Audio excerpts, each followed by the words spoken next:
বিয়ের 4 মাস না পেরোতেই অন্তঃসত্ত্বা সোনাক্ষী। 23 জুন বিয়ে করেছেন সোনাক্ষী সিনহা ও জাহির ইকবাল। বিয়ের সপ্তাহখানেক পরেই হাসপাতালে গিয়েছিলেন তারকা জুটি। ছবি শিকারীদের চোখ এড়ায়নি সেই ঘটনা। ছবি ছড়িয়ে পড়তেই খবর রটে যায় সোনাক্ষী কি অন্তঃসত্ত্বা।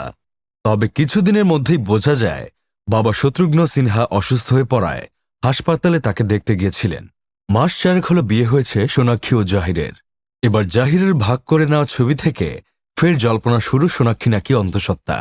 সোনাক্ষী ও জাহির রোববার একটি দীপাবলির অনুষ্ঠানে যান। সেখানকার সাজের বেশ কিছু ছবি এবং ভিডিও এদিন তারা পোস্ট করেন সমাজ মাধ্যমে।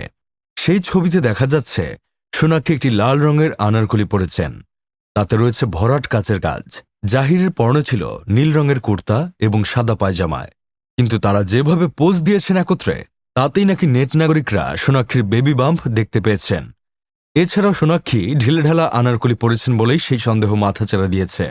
আর এই নিয়ে শুরু হয়েছে জোর চর্চা। অনেকে তো আবার সেই পোস্টে তাদের শুভেচ্ছাও জানিয়ে ফেলেছেন, যদিও এই প্রসঙ্গে কোনো মন্তব্য করেনি সোনাক্ষী ও জাহিরের কেউই। বিনোদন desk, Sadman Sakib, Bangladesh news today.